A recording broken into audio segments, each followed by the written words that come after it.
historia de Nava y del navismo tenía un valor extraordinario en los años 80 y 90, cuando estábamos con los vientos democráticos y liberales a favor. Era un emblema de un hombre que se nos había adelantado, pero ahora, cuando los vientos en todo el mundo no son a favor sino en contra, cuando la democracia y la libertad está amenazada por regímenes despóticos, aunque hayan sido electos democráticamente, pero que en la práctica se han convertido en regímenes despóticos.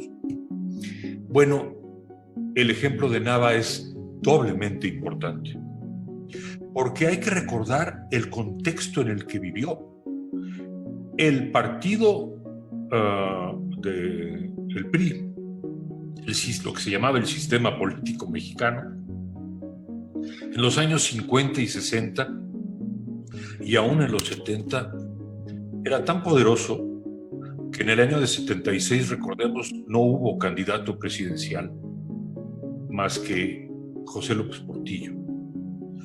Entonces, recordemos, por ejemplo, aquella visita de Alfonso Corona del Rosal a Nava, esa conversación que él me platicó, pidiéndole que se doblegara o que aceptara las condiciones del gobierno, porque de otra manera le iba a ir muy mal. Y le fue muy mal porque terminó en la cárcel y terminó torturado. Me enseñó las fotografías. Entonces, el régimen de partido hegemónico, como se le quiera llamar, que enfrentó no por un año ni por dos, sino por décadas, este líder democrático, impecable y solitario que fue Salvador Nava, era tan o más poderoso que la coalición que gobierna México ahora en el Congreso y el presidente de poderes pues muy amplios, que ocupa tantos espacios en la vida nacional. De modo que debe de ser un incentivo el estudio de Nava y de su trayectoria para todos los que queremos que México siga siendo, y lo sea cada vez mejor, un país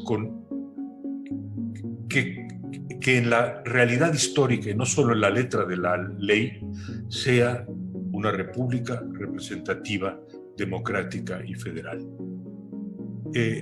Darle espíritu y sentido a cada una de esas palabras. En segundo lugar, quiero decir, y estoy enteramente de acuerdo, lo dije ya con Porfirio Muñoz Ledo, debe de llegar el momento de la afirmación del municipio, de la reafirmación del municipio. Y las elecciones del año que viene, claro, se renuevan gubernaturas, se renuevan diputaciones, imagino que municipios también en una proporción, pero es el momento para que el México de la base misma se exprese. Si nacen en México, si se toma conciencia en México y aparecen 1, 2, 3 mil Salvadores Nava, 1000 demócratas liberales como ese maravilloso personaje al que ahora recordamos, acompañado por esa mujer admirable que sigue viva y cuya vida y cuyo ejemplo son inspiración para todos, desde luego lo es para mí. Bueno, entonces yo creo que México, más allá del coronavirus y de la crisis económica y de todos los errores que creo que son sustanciales que se están cometiendo, México seguirá adelante. Entonces, yo creo que para dar una idea práctica, quiero decir, tenemos que movilizarnos, estamos a tiempo, para que por medio de las redes sociales que llegan a tanta gente, podamos hacer público y masivo el legado de Nava. No mediante grandes películas y producciones costosísimas, no. Pequeños clips, pequeños mensajes, artículos. Necesitamos poner a Nava en la calle con la bandera de la libertad nuevamente en el México del 2020 y 2021. Sergio, me gustaría volver al tema, que es un tema que tú tienes un seminario muy importante en el Colegio de México, que es un tema que afecta, que el Nava lo vivió desde cierta perspectiva, la violencia represiva, particularmente él, ¿sí? Y esta violencia que se ha expandido en el país y que también uno de los análisis hablan de la debilidad a veces de los municipios, ¿sí? En confrontarla, esta desarticulación no solamente del tema de la seguridad, sino de todo. Es decir, hay una desarticulación política, independientemente de las causas, en la que se ven también los ayuntamientos aislados en muchos de los temas fundamentales. Y el de la violencia es uno. ¿Cuál es tu experiencia en los estudios que están trabajando y en relación también a lo que te tocó vivir con Nava en las luchas municipales que él dio a partir de los 50, de los 80? ¿Cómo estás viendo tú ese tema hoy en día? ¿Cómo fortalecer al municipio cuando tiene este problema a veces de incapacidad para enfrentar la violencia, una violencia que pues es transversal en todo el país? Tomás, es una muy buena pregunta, pero que representa dos Méxicos muy diferentes, porque la violencia que vivió Salvador Nava, que vivió la generación, nuestra generación, que nació después de la Segunda Guerra Mundial, padecimos la violencia política, que era bastante más acotada y dirigida, era quirúrgica. Lo que estamos viendo ahora es una violencia criminal que tiene hilos conductores con la violencia política, porque algunos métodos son similares, la desaparición, por ejemplo, o los asesinatos para propósitos pedagógicos. En ese sentido, son dos animales diferentes y no sé hasta qué punto don Salvador Nava hubiera sabido cómo manejarlos ahora. Vamos, creo que él, yo ya mencioné los aspectos en los cuales me parece que son sus grandes aportes. En el caso de la violencia, voy a ligarlo porque en los estudios que estamos haciendo, lo que estamos encontrando es que ni los gobiernos del PAN, ni los del PRI, ni el de ahora de Morena saben cómo manejarla, cómo enfrentarla. Por un problema analítico y por una realidad geopolítica. El problema analítico es la dificultad que tienen de entender que la violencia que padecemos ahora debe ser atacada integralmente. Es multidimensional y que no habrá solución hasta que no haya un enfoque regional, es decir, no habrá paz en México hasta que no logremos que Estados Unidos, Centroamérica, Colombia y algunos países del Caribe participen. Por tanto, el enfoque es insuficiente. Ahora, dicho esto, y sin negar los esfuerzos enormes que está haciendo el actual gobierno con la Guardia Nacional y que, en fin, están intentando, no hay ninguna duda. Los casos en donde he encontrado una capacidad de enfoque integral es en lo local. Y me voy a referir particularmente a dos casos de signo contrario totalmente diferente. La Coahuila priista y la Ciudad de México morenista. En los estudios que realizo, lo que he encontrado es que en Chicago, Sicilia y La Laguna, la contención del crimen organizado, no la extirpación, eso es imposible, pero la contención se logra cuando participan 6 actores de la sociedad junto con el Estado. No el Estado, la federación, el gobierno estatal y el gobierno municipal. Y se articulan en espacios, polígonos geográficos muy precisos. Los actores que he detectado cuya participación es indispensable son medios de comunicación, actores sociales, empresarios, organismos de la sociedad civil, organismos de víctimas, académicos y organismos de la sociedad civil. Cuando hay un diagnóstico compartido y hay un ataque, entonces funciona. Ejemplo, La Laguna. La Laguna, estoy a punto de sacar un libro que escribí con Jacobo Dayan y Javier Garza sobre la casa de La Laguna, y hasta en prensa. El número de homicidios bajó de 1,400 y tantos en el 2012 a 150 en 2 años. Vertiginoso, porque hubo una acción coordinada, no tengo el tiempo de desarrollar. En la Ciudad de México, los pilares que están experimentando el gobierno de Claudia Sheinbaum son una promesa extraordinaria, porque lo que están haciendo es, independientemente del manejo, hay una policía unificada que es mando único en la Ciudad de México, que es algo muy diferente a otros lugares. Independientemente de eso, están creando 300 pilares, que son una especie de casas comunitarias, en donde están creando tejido social que favorece la paz y están combatiendo el crimen. Estamos trabajando con el gobierno de la Ciudad de México para estudiarlo, porque, y aquí aclaro que hay varios comentarios que ven mis referencias al presidente o a Morena como símbolo de una antipartidismo, y yo soy un analista y lo mismo critico a unos que elogio a otros o a los mismos, depende el sentido. El gobierno priista en Coahuila ha funcionado en el tema de la seguridad, no en el de la honestidad, pero sí el de la seguridad. El gobierno de la Ciudad de México está haciendo un buen trabajo, está intentándolo. Ahora, yo creo que aquí Javier Nava es el que debería decirnos hasta qué punto ha tomado experiencias.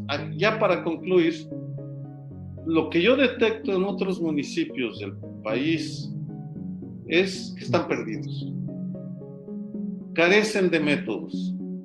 Una de mis ideas con el seminario sobre violencia y paz del Colegio de México es promover el modelo de La Laguna como un ejemplo que puede ser replicable en municipios, en polígonos geográficos muy específicos. Aclaro, esto no es para todo el país, un municipio no puede resolver el problema de Rápido y Furioso.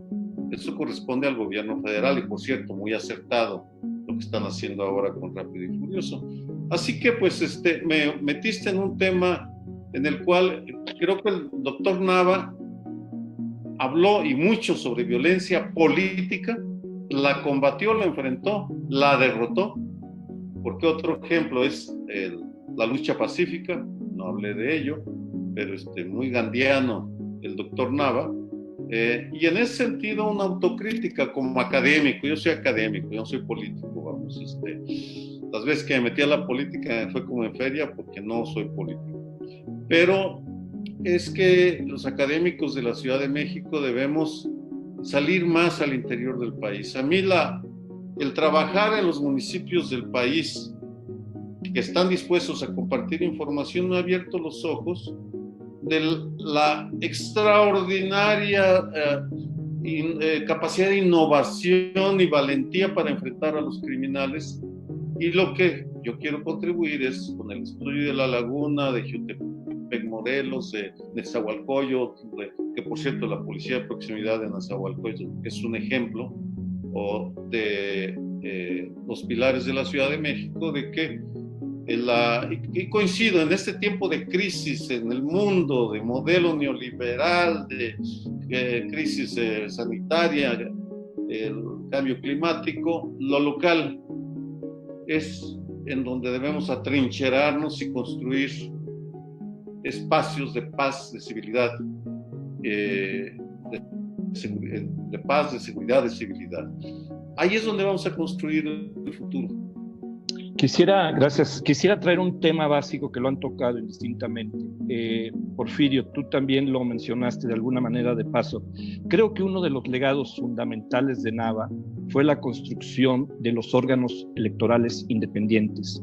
Me acuerdo, lo tengo muy, muy presente, cuando Nava está en su última lucha, está Vicente Fox, candidato a Guanajuato, en fin, están todas las negociaciones entre los partidos, y cuando a Nava le proponen algún tipo de negociación, él dice que no, ¿sí? Él dice que no, y Nava lo apunta muy directamente: no me interesa ser gobernador ya, lo que me interesa es que haya una reforma política electoral que deje en manos de los ciudadanos las elecciones y que el Estado deje de meter las manos.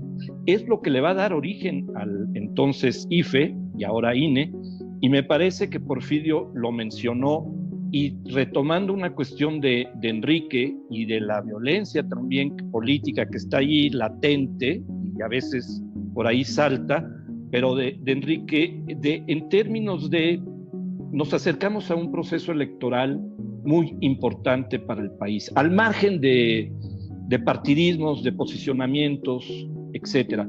Es un país que por diferentes razones está polarizado. No hay debate a veces, sí, pero no hay lo que yo llamaría una conversación democrática en el país, que es muy necesaria, ¿sí? No existen los mecanismos de esa conversación democrática. Las redes se han apoderado de manera casi del subconsciente, echando mucha basura, insultos de un lado y del otro, denigrándose figuras de un lado y del otro. En ese ambiente, más la crisis económica, más todo lo que sabemos, vamos a entrar a una elección fundamental para el país, ¿sí? Y ahí, otra vez, el legado de Nava. Es decir, el legado que fue la construcción de una institución vinculada a los ciudadanos, que tuvo y ha tenido muchos problemas. Me gustaría, Porfirio, ¿qué piensas tú de eso? Tú has trabajado mucho eso. ¿Cómo estás viendo a partir de este análisis lo que se avecina en el país? ¿Qué podemos hacer? ¿Qué pueden hacer los ciudadanos, independientemente de sus partidos, para sumar a esta conversación democrática y que se procese esas diferencias, esas pugnas de manera pacífica, sin violencia política, ¿sí? Y que nos permita, ¿qué podemos hacer, Porfirio? Mira, hay que creer de nuevo en la sociedad civil, que está un poco vapuleada estos días. Todo lo que hicimos en materia electoral, que fue mucho, teníamos a nuestro lado la sociedad civil. Yo creo que tengo el índice, el breviario más grande del país sobre no gubernamentales. La Constitución de la Ciudad de México, si la ves, le da un papel primordial a los organismos sociales. Nos quiso objetar frente a la Corte los ministros, los magistrados, que nosotros ponemos un órgano ciudadano que cuide al cuidador, a este aparato de juzgar a los jueces. Yo estoy trabajando sobre el índice de bienestar que produce la ONU cada año, que es muy importante, porque ahí están los valores que tú tienes que rescatar. Segundo problema, no he subrayado suficiente el paralelismo histórico entre Nava y el movimiento de nosotros, y el paralelismo material. Te voy a decir por qué. Él va subiendo desde el 58 hasta hacer un programa nacional, cuando el fraude de 91. Entonces nosotros presionamos sobre Salinas, que curiosamente, ¿cómo se llama? El secretario de Gobernación, que era capitán, ¿cómo se llama? Gutiérrez Barrios. Gutiérrez Barrios, que era muy duro, también era un buen negociador. Él recomendó que todas esas pústulas las reventaran. Nosotros logramos en 2 meses la salida de Eduardo Villaseñor en Guanajuato. El doctor Solo logró anular la elección, que había sido electo Fausto Zapata, con misiones con las de antes bastante dudosas, y vinieron gente, se vio también que había gentes valiosas en San Luis Potosí. De luego el doctor Nava, pero está Francisco Martínez de la Vega, ahí está Gonzalo Martínez Corona, que tuvieron que ver algo en ese asunto. Segundo, es importante cambiar el sistema fiscal del país. Es un embudo. Esta ley de coordinación fiscal es una salvajada. La quiso nuestro amigo, el economista David Ibarra con López Portillo, porque canceló los consejos, las convenciones nacionales fiscales a las que iban los gobernadores, todos, y representantes de los municipios, que es lo importante. A ver si se puede lograr otra, pero es inamovible. Lo que era hace 40 años es ahora. 80% de los recursos que derivan del fisco y de otros ingresos para la federación, 15% o 16% para los gobiernos de los estados y 4% para los municipios. Sigue lo mismo de hace 20 años. Eso, el municipio necesita un fortalecimiento económico, necesita evolucionar, como hay muchísimos municipios en el mundo, colocar servicios, mejorar la educación. El ayuntamiento es eso, es ayuntar la gente, juntar.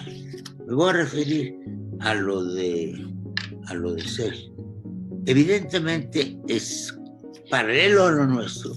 Corre el sexenio de Díaz Ordaz y el sexenio de Díaz Ordaz y el sexenio que procrea Echeverría, porque Díaz Ordaz efectivamente, y lo mismo decía Carlos Montemayor, está la huella, es como la marca del zorro. Esto lo subrayo porque sí, parece que no hubo muertos. Nosotros tuvimos 450 muertos contados. Yo le mandé los nombres, recuerdo, al órgano latinoamericano y le mandé al gobierno, al Congreso de los Estados Unidos. Y allá leyeron los nombres. Entonces, sí hubo muertos, más de lo que la gente cree. Bueno, y luego, el tema de la vitalidad del municipio. Hay municipios como el que vienen mis mayores a Paseo el Grande, Guanajuato, en donde el único policía anda en bicicleta. ¿Cómo puede ser que coordinemos los órdenes de gobierno que están aplastados, están humillados los municipios? Y termino la cosa. Después de lo de Michoacán vino lo del doctor Nava. Eso lo hizo él. Su negociación, su marcha a la Ciudad de México. Muy bien. Y luego vino lo de Guanajuato. Ahí Vicente y yo nos unimos para tirar también al que salió gobernador por el PRI. Y bueno, él aguantó él y nos fuimos con todo. Nos encerramos en la Lóndiga. Ahí me llamaron un día, secretario de Gobernación. ¿Dónde está el licenciado? Pues en la Lóndiga, pero no va a dejar que mi cabeza la pongan ni la de otros en las esquinas. Sí la tomamos, de un museo. Entonces, por último, lo que dice, yo sí iba a aclararlo muy, muy claro, me da ocasión. Yo he llegado a una conclusión con los años, cada vez más firme. Uno tiene que mantener su libertad de pensamiento. Y yo voy a hacer una biografía en ese sentido. Creo que en mi vida política, desde que tuve influencia, sostuvimos ideas. Choqué con los miembros del gabinete, que fueron el gobierno del licenciado Echeverría. Al contrario, cambié muchas cosas, porque yo hacía los informes presidenciales. Siempre sostuve mi palabra y siempre luché por mis ideas. Lo puedo probar.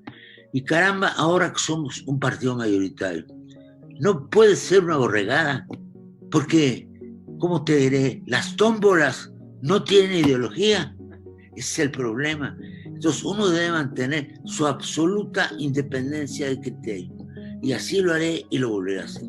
Y a todos ustedes un saludo y les voy a mandar mi proyecto de reforma municipal y federal. Al tema del Jabal Enrique, En la laguna, yo estoy y he ido 2 veces a decirlo en voz alta, por el estado de la laguna. Es indispensable. Hay 90% de partidarios, tanto en Gómez Palacio como en Torreón, en favor del estado de la laguna. Lo he dicho en discurso frente al gobernador y no comenta nada, el de Durango sobre todo. Bueno, y los otros, debe haber asociatividad municipal. Uno, en las zonas metropolitanas, es enorme, está el Estado de México y Hidalgo, pero no hay una sola capital de un estado, una sola, ¿cómo se llama?, eje de poder que no tenga una conurbación. Entonces, lo que he propuesto son regiones en los estados. Por ejemplo, regiones en lo nacional y subregiones en los estados. Regiones en lo nacional es para hacerlos fuertes frente al gobierno federal. Entonces, debe haber una disposición que incluso puede ser constitucional para que se respeten los estados, que no haya que la Secretaría de Marina los considera así, que Banorte los considera. Esas regiones son formales y están obligados los poderes y los particulares.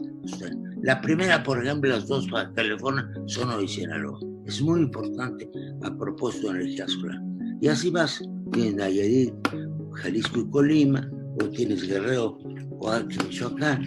Se hacen zonas equilibradas. Yo he reunido en la Cámara a los diputados de esas zonas y funciona de esta manera. Entonces, sin cambiar de régimen político, finalmente estamos retrocediendo un poco y avanzando al mismo tiempo en las Cortes de Cádiz, la Constitución de Cádiz, que eran regiones. Segundo, de regiones de estados, subregiones de los estados, subregiones. En Veracruz hay 5, más o menos. En Jalisco hay 3, así. Tienen regiones internas de los estados o subregiones. Lo que tenemos que romper es la pirámide de caciquismos que ha sido el país desde la colonia. Una pirámide de caciquismos. Entonces hay que invertir. Y ahora que surjan del municipio las iniciativas democráticas. Y bueno, esto termino aquí. Sí es emocionante, debo decir, recordar al doctor Nava, y también a Conchita, que se prolonga más en el tiempo. Ella en 1994 va a intervenir todavía elegida en el grupo de vinculación. Es que estuvo también en el levantamiento de Marcos, de los zapatistas. Así es. Y muchas gracias a todos y a tu familia, mucho cariño. Conocí a tu tío Manuel, ¿o es tu papá? Mi padre. Tu padre, cuando era secretario del Colmex. Sí. Colmex estaba en el edificio de Guanajuato. Bueno, no, Guanajuato 125, pero el primero, el que estaba en el 73, una edición. Entonces, saludos a todos ustedes. Ha sido una gran ocasión de platicar. Saludos, Enrique, también, y a Sergio. Enrique, ¿quisieras mencionar algo respecto a este acercamiento final? Yo solamente quiero agradecer la oportunidad de recordar, porque para eso nos convocaron, a ese gran mexicano, uno de los grandes mexicanos, esa limpia, luminosa figura de Salvador Nava. Fue muy popular sin ser populista. Tenía ideas muy claras sin ser un ideólogo. No era ni de derecha ni de izquierda, pero pudo tender puentes con la derecha y con la izquierda. Vi personajes del PAN en San Luis Potosí y llegué con mi maestro Eberto Castillo a San Luis Potosí. Esa fuerza de convocatoria tenía que ver con la calidad humana, con el corazón del doctor Nava. Y quiero terminar recordando que finalmente Salvador Nava era un médico, era un oftalmólogo, era un hombre que atendía los ojos, la mirada de las personas. de la gente humilde que venía a verlo y a la que le ayudaba de manera gratuita. Ese corazón, esa empatía, con el dolor humano concreto de las personas, está haciendo mucha falta en el poder mexicano actual. Esa calidad humana, esa empatía, es la que va a sacar adelante a México. Repito, ojalá surjan 1, 2, 3, miles de Salvador Nava.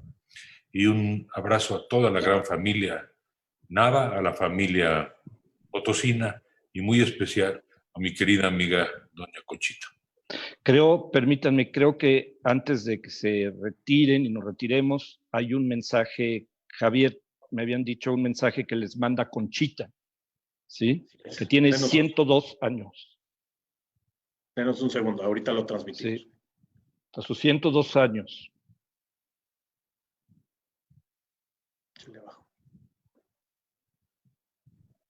Un saludo de verdad y ojalá nos podamos ver pronto. Gracias. Por supuesto. Salió muy